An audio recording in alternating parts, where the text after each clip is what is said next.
பிரியமான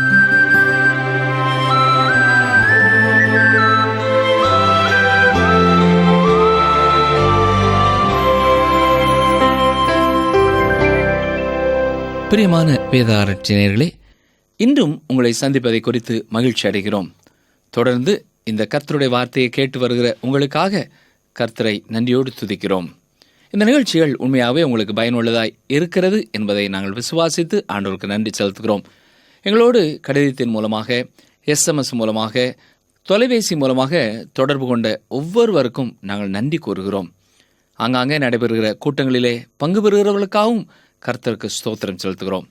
இந்நாட்களிலே நாம் எண்ணாமம் புத்தகத்தை கற்றுக்கொண்டிருக்கிறோம். எண்ணாமம் 13ஆம் அதிகாரத்திலே அரக்கர்களா கர்த்தரா, யார் வல்லமையில் சிறந்தவர்கள் என்பதை 2 கூட்டத்தார் வித்தியாசமாய் எண்ணியதை குறித்து நாம் சிந்தித்தோம். அது மாத்திரமல்ல, விசுவாச வார்த்தைகளை, அதாவது நற்செய்திகளை சொல்ல நாம் அழைக்கப்பட்டிருக்கிறோம். அவிசுவாசமான பயம் தரும் சொற்களை சொல்லும் பொழுது அநேகர் விசுவாசத்திலிருந்து விலகி செல்வதற்கான வாய்ப்பு இருக்கிறபடினாலே நாம் நற்செய்தியாளர்களாக புறப்பட வேண்டும் என சிந்தித்தோம். இன்று எண்ணாமம் 14ஆம் அதிகாரத்தை தியானிக்கப் போகிறோம். இந்த எண்ணாமம் 14ஆம் அதிகாரத்திலே மக்களுடைய மன சோர்வும் அவருடைய 40 ஆண்டு கால அலைச்சலும் குறிப்பிடப்பட்டிருக்கிறது. எண்ணாமம் 14ஆம் அதிகாரம் முதல் 4 வசனங்களிலே குழப்பம் தரும் ஒரு கூட்டம் குழப்பத்தை விளைவிப்பதை பார்க்கிறோம். குழப்பம் தரும் கூட்டத்தோடு சேர்வோம் என்றால் நாம் மிகவும் வேதனைக்குரியவர்களாக காணப்படுவோம். குழப்பம் தரும் கூட்டத்தோடு சேர வேண்டாம். இந்த வனாந்திரத்திலே நாங்கள் செத்தாலும் நலமாயிருக்கும் என்று சொல்கிற இஸ்ரவேல் ஜனங்களை நாம் பார்க்கிறோம். எதற்கெடுத்தாலும் எகிப்தை ஒப்பிட்டு பேசுகிற இந்த இஸ்ரவேல் கூட்டத்தார் தங்களுடைய மனதளவிலே எகிப்திற்கு அடிமைப்பட்டே இருந்தார்கள். அடிக்கடி எகிப்தில் நன்றாயிருந்தோம் என்று கூறுவதை நீங்கள் கவனிக்கலாம். நாமும் பல வேளைகளிலே பழைய பாவ வாழ்க்கையில் இருந்திருந்தால் உலகத்திலே நல்ல நிலைமையில இருந்திருப்போம் என்ற எண்ணம் நமக்கு ஏற்படுகிறது இல்லையா? அதை நம் வாயாலும் சில வேளைகளிலே அறிக்கை செய்து விடுகிறோம். நான் மாத்திரம் அப்படி இருந்தால், நான் மட்டும் ஊழியக்காரனாக இல்லாதிருந்தால், நான் மட்டும் ரட்சிக்கப்படாமல் இருந்திருந்தால் நடப்பதே வேறு என்று சொல்லி நாம் நரகத்திற்கு தள்ளும் வாழ்க்கையையும் அதன் மேன்மைகளையும் மீண்டும் மீண்டும் கூறுகிறவர்களாக, அதை திரும்பி பார்க்கிறவர்களாக மாறிவிடுகிறோம். லோத்தின் மனைவி நமக்கு ஒரு எச்சரிப்பாய் இருக்கிறாள். அவளைப் போல நாம் பின்னாலே திரும்பி பார்த்து ஆசீர்வாதத்தை இழந்து போகக்கூடாது. பழைய வாழ்க்கையில் இருந்தால் எவ்வளவு பெரிய ஆபத்து நேரிட்டிருக்கலாம் என்று மட்டுமே சிந்தித்து பார்க்க அழைக்கப்படுகிறோம். வனாந்திரத்திலே நாங்கள் செத்து போனாலும் நலமாயிருக்கும் என்று கூறினார்கள். வாயின் வார்த்தைகளிலே கவனம் வேண்டும். அருமையான நேயர்களே, அவர்களது சொற்கள் தேவனால் நிறைவேற்றப்பட்டது என்பதையும் நாம் பின்வரும் நாட்களிலே பார்க்க போகிறோம். வனாந்திரத்திலே அத்தனை பேரும் செத்து மடிந்தார்கள். ஆம், வாயின் வார்த்தைகளை குறித்து நாம் கவனமாய் இருக்க வேண்டும். மனுஷன் பேசும் ஒவ்வொரு வார்த்தைக்கும் கணக்கு கொடுக்க வேண்டும். வேதம் திரும்ப திரும்ப இதை நமக்கு சொல்கிறது. ஆகையினாலே நாம் வாயின் வார்த்தைகளுக்கு தாவீதைப் போல, ஆண்டவரே என் வாயின் வார்த்தைகளுக்கு காவல் வையும் என்று ஜெபிக்க கடமைப்பட்டிருக்கிறோம். எண்ணாமம் முதல் 10 வசனங்களிலே வேவு பார்க்க சென்றவர்களிலே 10 பேர் கொடுத்த எதிர்மறையான அறிக்கை அங்கே மக்களுடைய மனதிலே முறுமுறுப்பை ஏற்படுத்தி விடுகிறது என்று பார்க்கிறோம். அவர்கள் முறுமுறுத்து எகிப்திற்கு செல்வதற்கு விரும்புகிறார்கள். மனம் இலக்கரித்து போகும் ஒவ்வொரு நேரமும் அவருடைய வாழ்க்கையிலே தங்களுடைய பழைய அடிமைத்தன வாழ்க்கையையே விரும்புகிறவர்களாய் காணப்பட்டார்கள். இதை குறித்து வேதம் சொல்லும் பொழுது நாய் தான் கக்கினதையே திரும்ப தின்னும் வண்ணமாக என்று சொல்லப்பட்டிருக்கிறது. எச்சரிக்கையாயிருப்போம் பிரியமானவர்களே. ஏனென்றால் நாய்களுக்கு பரலோகத்திலே இடமில்லை என்று ஆண்டவருடைய வார்த்தை சொல்கிறது. தங்களுடைய பழைய வாழ்க்கைக்குள்ளாக செல்லும் பொழுது அது வேதனை நிறைந்த ஒரு வாழ்க்கை, பரலோக கானானை இழந்து போகிற ஒரு வாழ்க்கை என்பதை ஆண்டவர் நினைப்பூட்ட விரும்புகிறார். எண்ணாமம் 11ஆம் அதிகாரம் 6ஆம் வசனம் முதல் 9ஆம் வசனம் முடிய உள்ள பகுதியிலே இந்த குழப்பம் நிறைந்த மக்களுடைய மத்தியிலே காலேபும் யோசுவாவும் தேவனிடத்திலே கொண்டிருந்த விசுவாசத்தையும் தைரியத்தையும் எடுத்து உரைக்கிறார்கள்.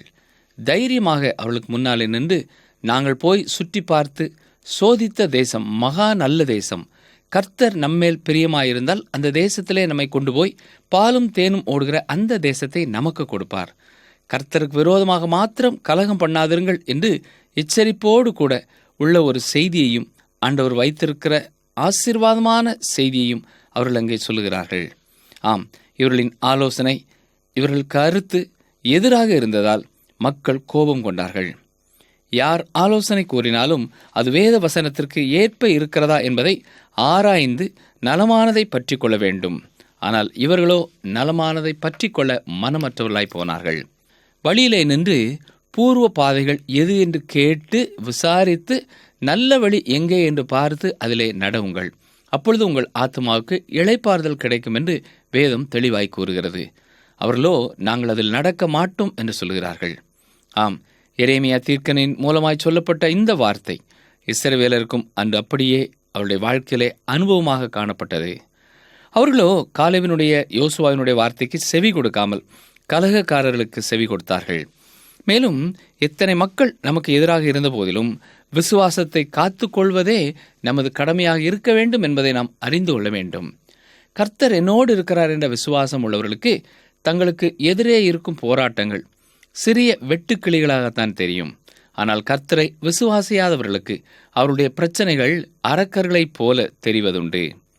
அவருடைய பிரச்சனைகள் அவர்களுக்கு ராட்சசர்களைப் போலவும் இவர்கள் வெட்டுக்கிளிகளைப் போலவும் சிறியவர்களாக காணப்படுவார்கள். உங்கள் விசுவாசமே உலகத்தை ஜெயிக்கிற ஜெயம் என 1 யோவான் 5:4 வாசிக்கிறோம். பிரியமான சகோதரனே, சகோதரியே, நமக்கு எதிராக இருக்கும் சாத்தானும் போராட்டங்களும் கொடியவைகள்தான். நான் இல்லை என்று சொல்லவில்லை. ஆனால் இந்த சாத்தானை காட்டிலும், போராட்டங்களை காட்டிலும், கொடிய அலைகளை காட்டிலும், திரளான இரைச்சல்களை காட்டிலும் கர்த்தர் மிகவும் பெரியவராய் ராஜரீகம் பண்ணுகிறவராய் இருக்கிறார். அவர் நம்மோடு இருக்கிறார். நம்மோடு இருக்கிறவர் எல்லாரிலும் பெரியவர் என்று 1 யோவான் 4:4 தெளிவாய் வாசிக்கிறோம். அன்பான நேயரே, உங்களுக்கு எது பெரியதாய் காணப்படுகிறது? உங்களுடைய பிரச்சனைகள் பெரிதாய் காணப்படுகிறதா? உங்கள் போராட்டங்கள் பெரிதாய் காணப்படுகிறதா?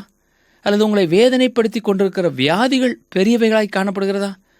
இல்லை, உங்களோடு கூட இருக்கிற ஆண்டவர், கர்த்தாதி கர்த்தர் பெரியவராய் இருக்கிறாரா? கர்த்தர் பெரியவர். பிரியமானவர்களே, அதை மறந்து போகாதீர்கள். மற்ற எல்லாவற்றை காட்டிலும், அவைகளின் கோர பிடிகளை காட்டிலும், வேதனைகளை காட்டிலும் நம் தேவன் பெரியவர். அவர் பெரிய காரியங்களை, வல்லமையான காரியங்களை, மகத்துவமான காரியங்களை செய்யக்கூடியவராயிருக்கிறார். ஆம், இங்கே யோசுவாவும் காலேபும் சொல்கிறார்கள், கர்த்தருக்கு விரோதமாக கலகம் செய்யாதிருங்கள். இஸ்ரவேல் ஜனங்கள் கலகம் விளைவித்தது மோசேக்கு விரோதமாக அல்ல, ஒரு தனிப்பட்ட ஊழியக்காரனுக்கு விரோதமாக அல்ல, கர்த்தருக்கு விரோதமாக கலகம் செய்தார்கள். பிரியமான சகோதரனை, சகோதரியே, இன்றைக்கு எத்தனை திருச்சபைகளிலே இப்படிப்பட்ட கலகங்கள் காணப்படுகின்றன. போராட்டங்கள், கலகங்கள். காரணம் என்ன? அந்த ஊழியக்காரனை எனக்கு பிடிக்கவில்லை, அவர் எப்பொழுதுமே என்னுடைய பாவத்தையே சுட்டி காட்டும்படியாய் செய்தி கொடுக்கிறார், அவர் மற்றொரு கூட்டத்தோடு சேர்ந்து கொண்டார், அவர் அதை செய்கிறார், இதை செய்கிறார் என்று சொல்லி அவர்களுடைய தலைமைத்துவத்தை குறித்து எதிர்த்து போராடக்கூடிய அநேக போராட்டங்களை நாம் பார்க்கிறோம். ஒன்றை மறந்து போகக்கூடாது, இது கர்த்தருடைய சுதந்திரம். கர்த்தருடைய ஊழியக்காரர்கள் கர்த்தருடைய சுதந்திரராய் இருக்கிறார்கள். அவர்களுக்கு விரோதமாக கலகம் செய்வது தேவனுக்கு விரோதமாய் கலகம் செய்வது என்பதை நாம் உணர்ந்து கொள்ள வேண்டும். ஒருவேளை அவர்கள் தவறு செய்வார்கள் என்றால் அவர்களும் கர்த்தருக்கு கணக்கு கொடுக்க வேண்டும் என்பதை நீங்கள் மறந்து போக வேண்டாம். மக்கள் கர்த்தருக்கு விரோதமாக அங்கே புரட்சி செய்தனர். 10 சொல்கிறது, கர்த்தரை சார்ந்திருப்பவர்களை கல்லெறிந்து கொள்ள முற்பட்டனர். நாமோ பெரும்பான்மை உடையவர்களாக இருக்கலாம், சிறுபான்மையினராக இருக்கலாம். யாராயிருந்தாலும் சரி, யார் கர்த்தருடைய வசனத்தின்படி கூறுகிறார்களோ அவர்களையே பின்பற்றுவோம். அவர்களுக்கு விரோதமாக முறுமுறுக்காதிருப்போம். கர்த்தருக்கு விரோதமாக கலகம் செய்து நாம் கலகக்காரர்களாக மாறிவிடாதபடி ஜாக்கிரதையாய் வாழ வேண்டும். 14 11 முதல் 25 மக்கள் கலகம் விளைவிப்பதை பார்த்தவுடனே தேவன் கேள்வி கேட்கிறார். 11 நாம் பார்க்கிறோம், தங்களுக்குள்ளே நான் காட்டின சகல அடையாளங்களைக் கண்டும் எதுவரைக்கும் என்னை விசுவாசியாதிருப்பீர்கள்? அவர்களுக்கு தான் காட்டின சகல அடையாளங்களைக் கண்டும் எதுவரைக்கும் விசுவாசம் இல்லாமல் போகும் என்ற கேள்வி கேட்கிறார். இந்த கேள்வியை கேட்ட கர்த்தர் மோசேயை பார்த்து சொல்கிறார், நீ விலகிக்கொள், நான் இங்கே வந்திருக்கிற மக்கள் எல்லாரையும் ஒரு நொடியிலே அழிக்கப் போகிறேன் என்றார். உன்னிலிருந்து ஒரு பெரிய சந்ததியை நான் புறப்பட பண்ணி நான் உன்னை அந்த வாக்குத்தத்த நாட்டிற்கு கொண்டு செல்கிறேன் என்பதாக குறிப்பிடுகிறார். ஆனால் மோசே தேவனிடத்திலே மன்றாடுகிறார். கர்த்தருடைய மகிமை மற்றவர்கள் பார்வையில் குறைந்து விடுமே என்ற பயத்தோடு கூட, ஆண்டவரே, உம்முடைய வல்லமைக்கு இழுக்கு ஏற்படக்கூடாது என்று தேவனிடத்திலே மன்றாடுகிறார். ஒரு சுயநலமற்ற, தேவனை மட்டுமே மகிமைப்படுத்த விரும்புகிற, தன் மக்களுக்காக திறப்பின் வாசலிலே நின்று மன்றாடுகிற ஒரு அருமையான தேவனுடைய ஊழியக்காரனாக மோசே இங்கே காணப்படுகிறார். மக்களுக்காக மீண்டும் மீண்டும் மன்றாடுகிறார். மோசேயும் சாமுவேலும் கர்த்தருக்கும் மக்களுக்கும் இடையிலே நின்று ஜெபித்தவர்கள் என்பதை நாம் மறந்து போகக்கூடாது. பிரியமானவர்களே, இன்றைக்கு நம்முடைய மன்றாட்டுகள் எப்படிப்பட்டனவாய் இருக்கின்றன? தேவனை மைமைப்படுத்தக்கூடியதாக, தேவனுடைய மக்கள் வாழ்ந்து பெருக வேண்டும் என்பதற்காக இருக்கிறதா? தேவனுடைய மக்கள் சாபத்திலிருந்து விடுதலை பெற்று தேவனுடைய மக்கள் ஆசீர்வாதத்தை சுதந்திரித்துக் கொள்ள வேண்டும் என்பதற்காக நாம் ஜெபிக்கிறோமா? சற்றே எண்ணி பார்ப்போம். திறப்பின் வாசலிலே நின்று கர்த்தருடைய ஜனங்களுக்காக கர்த்தரிடத்திலே நிற்கிறார். பிரியமானவர்களே, நாமும் கர்த்தருடைய ஜனங்களுக்காகவும் கர்த்தரை அறியாத ஜனங்களுக்காகவும் தேவனுக்கும் அவர்களுக்கும் இடையிலே நின்று ஜெபிக்க நம்மை அர்ப்பணிப்போமா? ஆண்டவரே, எகிப்திலிருந்து தம்முடைய ஜனங்களை அழைத்து வந்த வல்லமையுடைய கர்த்தர் வாக்குத்தத்த நாட்டிற்குள்ளே அழைத்துச் செல்வதற்கு வல்லமை இல்லையே என்று யாரும் கூறிவிடக்கூடாது என்பதுதான் அவரது வாதம். ஆண்டவரே, தயவு கூர்ந்து இந்த ஜனங்களை பொறுத்தருளும் என்று மன்றாடினார். கர்த்தர் அதற்கு என்ன சொன்னார் தெரியுமா? 14ஆம் அதிகாரம் 20ஆம் வசனத்தை பாருங்கள். உன் வார்த்தையின்படியே மன்னித்தேன். எவ்வளவு அருமையான ஒரு வார்த்தை இது இல்லையா?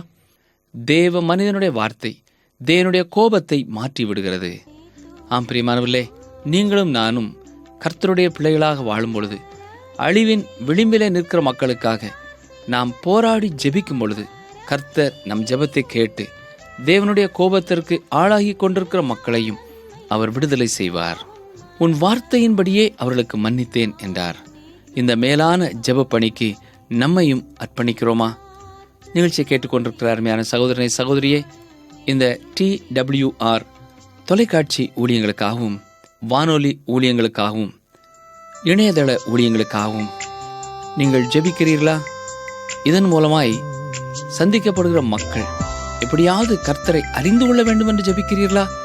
வசனத்தை கேட்கிறவர்கள் அதற்கு செவி சாய்க்க வேண்டும் என்று ஜெபிக்கிறீர்களா? சற்றே எண்ணி பாருங்கள்.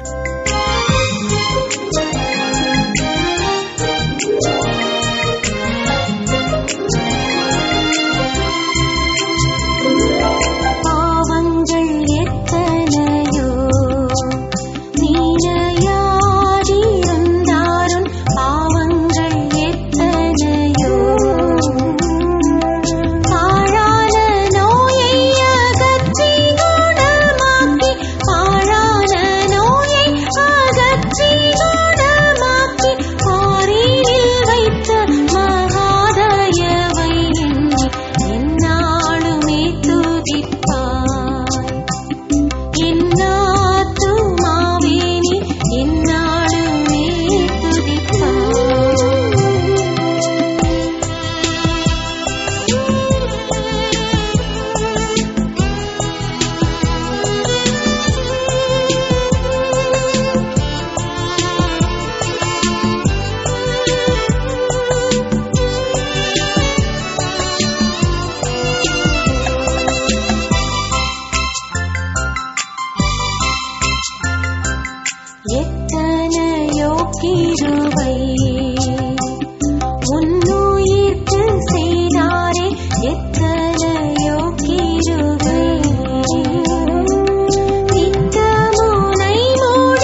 எண்ணாமம் 14 ஆண்டவர் என்ன சொல்கிறார்? பூமி எல்லாம் கர்த்தருடைய மகிமையினால் நிறைந்திருக்கும் என்று என்னுடைய ஜீவனை கொண்டு சொல்லுகிறேன் என்றார். ஆம், கர்த்தர் தம்முடைய ஜனங்களை எகிப்தின் அடிமைத்தனத்திலிருந்து அழைத்து கொண்டு வந்தார். அவர்களை வாக்குத்தத்த நாட்டிற்குள்ளாக கொண்டு செல்கிறார். அவருடைய திட்டத்தை நிச்சயம் அவர் நிறைவாக்குவார். அவருடைய ரட்சிப்பின் திட்டம் செயலாற்றப்படுகிறது. ஆம் சகோதரனே, உங்களுடைய என்னுடைய வாழ்க்கையிலே தேவனுடைய ரட்சிப்பின் திட்டம் நிறைவாக்கப்படுகிறது. ஆண்டவர் நிச்சயமாக தம்முடைய வாக்குத்தத்த நாடாகிய பரலோக கானானுக்குள்ளே நம்மையும் அழைத்து செல்லப் போகிறார். அது அவருடைய திட்டம். அவரே அதை நிறைவேற்றப் போகிறார். இந்த பூமி முழுவதும் தேவனுடைய மகிமையால் நிறைந்திருக்கும்படியாக தேவன் 2வது முறை இந்த பூமிக்கு வர ஆயத்தப்பட்டு கொண்டிருக்கிறார். மறந்து விடாதிருங்கள், பூமி முழுவதும் ஒரு காலத்திலே அவருடைய மகிமையினால் நிரப்பப்படும். எண்ணாமம் 14 முதல் நாம் பார்ப்போம் என்றால், தேவனுடைய நியாய தீர்ப்பு இஸ்ரவேல் ஜனங்கள் மேல் திரும்புகிறதை பார்க்கிறோம். தேவனை முறுமுறுத்த ஜனங்கள் அவர்கள் வாக்குத்தத்த நாட்டிற்குள்ளே பிரவேசிக்க முடியாது. அவருடைய பிரேதங்கள் வனாந்தரத்திலே விழும் என்று கர்த்தர் சொன்னார். யோசுவாவும் காலேபும் மாத்திரம் அந்த ஜனங்களிலிருந்து வாக்குத்தத்த நாட்டிற்குள்ளே செல்ல தகுதி பெற்றவர்களாக தேவனால் அறிவிக்கப்படுகிறார்கள். காலேபுடைய யோசுவாவுடைய அறிக்கை தேவனை பிரியப்படுத்தக்கூடியதாயிருந்தது. அவருடைய வாழ்க்கையிலே தேவனை அவர்கள் பிரியப்படுத்தினார்கள். ஆகையினாலே தேவன் அவர்களுக்காக பிரியமான வாக்குத்தத்த நாட்டை கொடுத்தார். அவர்கள் தேவனை விசுவாசித்தார்கள். அருமையான சகோதரனே, சகோதரியே, நம் முன்னால் இருக்கக்கூடிய, ஒருவேளை தூரமாய் இருக்கக்கூடிய, நம்மால் சுதந்திரித்துக் கொள்ள முடியாத ஒன்று என்று நம்முடைய கண்களுக்கு தெரியக்கூடியதாய் காணப்பட்டாலும் கர்த்தர் வாக்கு பண்ணினவர், அவர் அதை நிறைவேற்றுவார் என்று நாம் விசுவாசிக்கும் பொழுது அவர் அதை நம்முடைய வாழ்க்கையிலே நிறைவேற்றுகிறார். தேவனால் கூடாத காரியம் ஒன்றும் இல்லை என்று நாம் அவரை விசுவாசிக்கவே அழைக்கப்பட்டிருக்கிறோம். எண்ணாமம் 14 29 முதல் 32 கர்த்தர் சொன்ன அந்த தண்டனையை குறித்து அவர்களுக்கு அறிவிக்கப்படுகிறது. யோசுவாவும் காலேபும் வாக்குத்தத்த நாட்டிற்குள்ளாக பிரவேசிப்பார்கள். மற்றவருடைய சரீரமானது வனாந்தரத்திலே விழுந்து போகும். அது மாத்திரமல்ல, யார் அங்கே வாக்குத்தத்த நாட்டிற்குள்ளாக செல்வார்கள் என்பதை குறித்தும் அவர் சொல்லும் பொழுது, இந்த இஸ்ரவேல் ஜனங்கள் தேவனிடத்தில் முறுமுறுக்கின்ற போதெல்லாம் என்ன சொன்னார்கள் என்றால், எங்கள் பிள்ளைகள் கொள்ளையாகும்படிக்கு கர்த்தர் எங்களை இந்த தேசத்திற்கு கொண்டு வந்தார். கர்த்தர் பேரிலே எங்கள் பிள்ளைகளுக்கு அக்கறை இல்லை என்று கூறினார்கள். அவர்கள் முறுமுறுப்புக்கு காரணம் தங்கள் பெண் ஜாதிகளையும் பிள்ளைகளையும் அவர்கள் குறிப்பிட்டு காட்டுகிறார்கள். உதாரணமாக 14 இதை பார்க்கிறோம். பிரியமானவர்களே, தேவன் கொடுத்த குடும்பம், நம்முடைய பிள்ளைகள் கர்த்தரால் நமக்கு கொடுக்கப்பட்ட சுதந்திரம், கற்பத்தின் கனி அவரால் கிடைக்கும் பலன். அப்படிப்பட்ட அந்த பிள்ளைகளை குறித்து நம்மை காட்டிலும் தேவன் அதிக அக்கறை உள்ளவர் என்பதை நாம் மறந்து போகக்கூடாது. பிள்ளைகளுக்காகத்தான் நாம் முறுமுறுக்கிறோம் என்றார்கள். ஆனால் எங்கள் பிள்ளைகளை பாதுகாக்க நாங்கள் விரும்புகிறோம் என்று சொன்ன மக்கள் இந்த பிள்ளைகளை பாதுகாக்க முடியவில்லை. மாறாக அந்த பிள்ளைகள் தேவனாலே வழிநடத்தப்பட்டு வருகிறார்கள். தேவன் அவர்களுக்கு பாதுகாவலை கொடுத்தார். தேவன் அவர்களுக்குத்தான் வாக்குத்தத்த நாட்டிற்குள்ளே பிரவேசிக்கும் கிருபையையும் கொடுத்தார். மற்றவர்கள் கர்த்தர் சொன்ன வண்ணமாக 40 ஆண்டுகள் வனாந்தரத்திலே அலைந்து தெரிந்து மடிந்து போனார்கள். பிரியமானவர்களே, நாம் ஒருவேளை இந்நாட்களிலே துர்ச்செய்தியை பரப்பி விட்டுவிட்டு நாம் ஒளிந்து கொள்ளும் மக்களாய் காணப்படலாம். இருளில் இருக்கிறவைகளை வெளிச்சத்திற்கு கொண்டு வருகிற கர்த்தர் அந்தரங்கத்திலே பார்க்கிற உங்கள் பிதா வெளியரங்கமாய் உங்களுக்கு பலன் அளிப்பார் என்று சொல்லியிருக்கிறார். ஆகையினாலே துர்ச்செய்தியை கொண்டு வந்த அந்த 10 வேவுக்காரர்களுக்கும் நடந்தது என்ன தெரியுமா? வாதையிலே அவர்களும் மடிந்து போனார்கள்.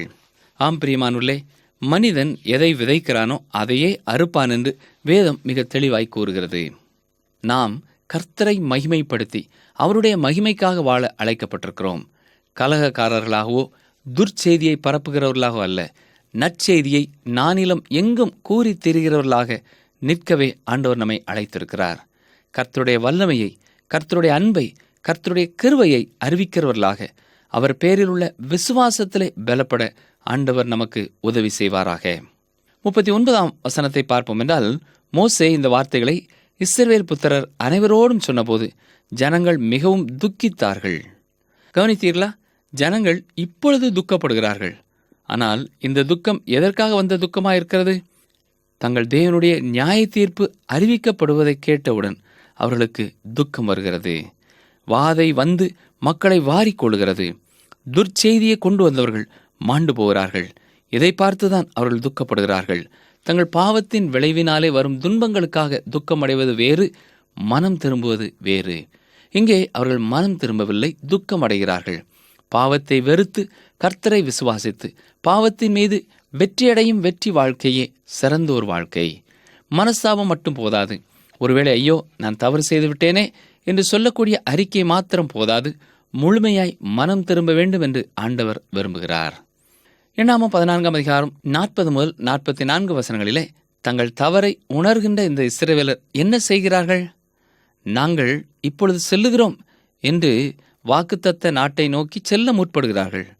வாக்குத்தத்த நாடு எங்களுக்கு வேண்டாம், அங்கே இருக்கிறவர்கள் அரக்கர்கள், நாங்கள் வெட்டுக்கிளிகளைப் போல இருக்கிறோம், ஆகையால் இப்பொழுது நாங்கள் அங்கே சென்று சாக விரும்பவில்லை என்று சொன்னவர்கள், பின்வாங்கின மக்கள் இப்பொழுது துணிந்து செல்ல அவர்கள் முற்படுகிறார்கள். தங்கள் சொந்த முயற்சியை சார்ந்தே அவர்கள் செல்கிறார்கள். ஆண்டவர் அனுப்பும் பொழுது அவர்கள் செல்லவில்லை. ஆண்டவரோடு கூட செல்வதற்கு அவர்களுக்கு மனதில்லை. ஆனால் தங்கள் சுய முயற்சியிலே அவர்கள் செல்லுகிறார்கள். ஆண்டவர் செல்ல வேண்டாம் என்று சொல்கிறார், ஆனால் மீறி செல்கிறார்கள்.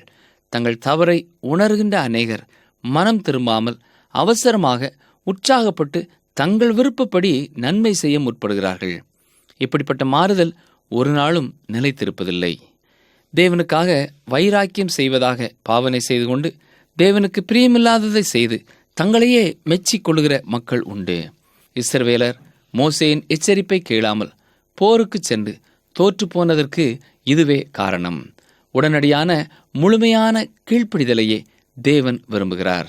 கானானுக்குள் சென்று அதை கைப்பற்றலாம் என்று கூறிய பொழுது கலகம் செய்தவர்கள், போக வேண்டாம் என்று கூறிய பொழுது அத்துமீறி போரிடச் செல்கிற அவர்களுடைய மனுஷீக தன்மையை, இல்லையென்றால் அவர்களாகவே தங்களுக்கு தாங்களாகவே செயல்படுகிற ஒரு காரியத்தை இங்கே நாம் பார்க்கிறோம். கர்த்தருடைய சித்தத்திற்கு அர்ப்பணிக்கும் பொழுது மட்டுமே யெகோவா நிசியாகிய கர்த்தர் நமக்காக வெற்றி கொடி பிடிக்க ஆயத்தமாவார். நாம் நம்முடைய சித்தத்திற்கு நம்மை ஒப்புக் கொடுக்கிறோமா, அல்லது கர்த்தருடைய சித்தத்திற்காக நாம் காத்திருக்கிறோமா? எண்ணாமம் 15ஆம் அதிகாரத்தை நாம் பார்க்கும் பொழுது இஸ்ரவேல் ஜனங்கள் காதேஸ் பர்னியாவிலே ஒரு தீர்மானம் எடுக்க வேண்டிய கட்டத்திலே நிற்கிறார்கள். வாழ்க்கையிலே ஒவ்வொருவரும் தீர்மானம் எடுக்கக்கூடிய பகுதி உண்டு. அந்த பகுதியிலே வரும்பொழுது அந்த தீர்மானம் சரியான தீர்மானமாக நான் எடுக்கிறேனா என்பதை நாம் கவனித்து பார்க்க வேண்டும். குறிப்பாக நம்முடைய வாழ்க்கையிலே நாம் ஒரு முடிவிற்குள்ளாக வரும்பொழுது இருவழி சந்திலே நின்று ஒரு தீர்மானத்திற்குள்ளே கடந்து வர வேண்டியவர்களாய் இருக்கிறோம் என்பதை உணர வேண்டும். இஸ்ரவேல் ஜனங்களை பொறுத்த மட்டிலும் இருவழி சந்தி இங்கே இருக்கிறது. எந்த வழியில் செல்ல வேண்டும் என்பது அவர்களுக்கு தெரியும். ஆனால் அவர்கள் விசுவாசம் உள்ளவர்களாக வாக்குத்தத்த நாட்டை சுதந்தரிக்க செல்கிறார்களா, அல்லது அவிசுவாசிகளாக அவர்கள் வனாந்தரத்திலே அலைந்து திரிவதற்காக செல்கிறார்களா என்பது அவர்களுக்கு முன்பாக இருந்த இரு வழி. அதிலே அவர்கள் தவறான வழியை தெரிந்து கொண்டார்கள். அவர்கள் வனாந்தரத்தை தெரிந்து கொண்டார்கள், வாக்குத்தத்த நாட்டை தெரிந்து கொள்ளவில்லை. ஆனால் மிக பிந்தி யோசிக்கிறார்கள், ஐயோ அந்த வாக்குத்தத்த நாட்டை பெற்றுக்கொள்ளத்தக்கதாக நாம் ஆண்டவரை நம்பி முன் செல்லவில்லையே என்று யோசிக்கிறார்கள். ஆனால் தங்களுடைய சொந்த முயற்சியிலே வாக்குத்தத்த நாட்டிற்குள்ளே செல்ல அவர்கள் முற்படும் பொழுது அது எத்தனை ஆபத்து என்பதை மறந்து போய்விட்டார்கள். அப்படி செல்ல அவர்கள் தீர்மானித்தது அவருடைய விசுவாசத்தினாலே அவர்கள் எடுத்த முடிவு அல்ல. கடந்த 2 ஆண்டுகள் அவருடைய அனுபவத்தின் வழியாக கிடைத்த ஒரு தீர்மானம் என்று யோசிக்கலாம். ஆனால் இந்த அனுபவங்கள் விசுவாசத்தை விட கொடியது என்பதை மறந்து போகக்கூடாது. விசுவாசத்தின் அடிப்படையிலே தீர்மானம் எடுக்காமல் நம்முடைய தகுதியின் அடிப்படையிலேயும் நம்முடைய அனுபவங்களின் அடிப்படையிலேயும் சொந்த பலத்தின் அடிப்படையிலேயும் தீர்மானம் செய்வோம் என்றால் நாம் தோல்வியை தழுவுவோம் என்பதிலே சந்தேகமில்லை. நிகழ்ச்சியை கேட்டுக்கொண்டிருக்கிற எனக்கு அருமையான சகோதரனே, சகோதரியே, நீங்கள் ஒரு தீர்மானம் எடுக்க வேண்டிய நிலைமையிலே இருக்கிறீர்களா? உங்களுக்கு எதிராக இருப்பது மலையானாலும், எவ்வளவு பெரிய ஒரு எதிராளியாக இருந்தாலும், ஆண்டவர் மேலே உங்கள் பாரத்தை வைத்துவிட்டு கர்த்தர் எனக்காக யாவற்றையும் செய்து முடிப்பார் என்று விசுவாசத்தோடு காத்திருக்க அவருடைய கரத்திலே உங்களுடைய வாழ்க்கையை ஒப்புக் கொடுப்பீர்களா? எண்ணாமம் 15ஆம் அதிகாரம் முதல் 25ஆம் அதிகாரம் முடிய உள்ள பகுதிகளிலே தள்ளாடுதல், தடுமாற்றம், அற்ப காரியத்திற்காக அமளி செய்வது, இவைகளை நாம் பார்க்கலாம். காதேஸ் பர்னியாவிலே கர்த்தர் அவருடைய வாழ்க்கையை வனாந்தரத்திற்கு நேராக திருப்பினார். அவருடைய பிரயாணம் அலைச்சலாக முன்னேற்றம் முறுமுறுப்பாக, அவருடைய சாட்சி அழுகையாக, அவருடைய போர் அவர்களுக்காக உறுதியற்ற தள்ளாடக்கூடியதாய், அவர்கள் பாடல்கள் பெருமூச்சாக அமைந்ததை நாம் பார்க்கிறோம். அருமையானவர்களே, தேவனுடைய சித்தத்திற்கு ஒப்பு கொடுத்து அவர் பேரில் விசுவாசத்தோடு நாம் வாக்குத்தத்த நாட்டை நோக்கி நடக்கும் பொழுது அது மேன்மையும் ஆசீர்வாதமானதாய் இருக்கும். நாமாக சொந்த முயற்சியிலே செல்வோம் என்றால் வேதனை, அலைச்சல், துக்கம், துயரம்தான் வரும். நம்முடைய வாழ்க்கையிலே நாம் எந்த நிலைமையில இன்றைக்கு இருந்தாலும் விசுவாசத்தோடு முன் செல்ல நாம் துணிந்து செல்வோம். பயத்தை ஆண்டவருடைய சமூகத்திலே வைத்துவிட்டு கர்த்தர் எனக்காக யாவற்றையும் செய்து முடிப்பார் என்ற நிச்சயத்தோடு அவருக்கு கீழ்ப்படிவோம். அவர் நம்மை ஆசீர்வதிப்பார். ஜெபிப்போமா? எங்களை நேசிக்கிறங்கள் அன்பின் ஆண்டவரே, அவிசுவாசிகளாயிருந்து தங்கள் வாழ்க்கையிலே முறுமுறுத்து உம்முடைய அழிவை பெற்ற இந்த இஸ்ரவேல் ஜனங்களைப் போல இந்த நிகழ்ச்சியை கேட்டுக்கொண்டிருக்கிற எங்களிலே ஒருவருடைய வாழ்க்கையிலேயும் ஏற்படாதபடி நீர் எங்களை துணிந்து செல்ல சொல்லும் இடங்களிலே நீர் எங்களோடு இருக்கிறீர் என்ற தைரியத்தோடு நாங்கள் முன்னோக்கி செல்ல நீர் எங்களுக்கு உதவி செய்தல்லும். எங்களுடைய சுய பெருமையினாலோ சுய அனுபவத்தினாலோ நாங்கள் முன்னோக்கி செல்ல துணியாதபடி உம்முடைய பலத்த கைக்குள் அடங்கியிருந்து உம்முடைய செயலுக்காக காத்திருக்கும் கிருபையை கர்த்தர் எங்களுக்கு தர வேண்டும் என்று கேட்கிறோம். இயேசு கிறிஸ்துவின் நாமத்தினாலே தாழ்மையோடு கேட்கிறோம் பிதாவே, ஆமென். இந்த நிகழ்ச்சி உங்களுக்கு பிடிச்சிருக்கா? அப்ப இப்பவே மிஸ்டர் கால் கொடுங்க. பரிசு வெல்றது நீங்களாவும் இருக்கலாம்.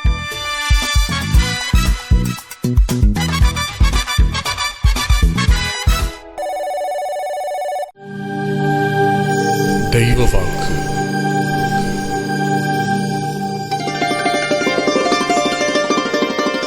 நீங்கள் திடன் கொண்டு தைரியமாயிருங்கள், பயப்படாமலும் கலங்காமலும் இருங்கள். அவனோடு இருக்கிறவர்களை பார்க்கிலும் நம்மோடு இருக்கிறவர்கள் அதிகம். 2 நாளாகமம் 32:7.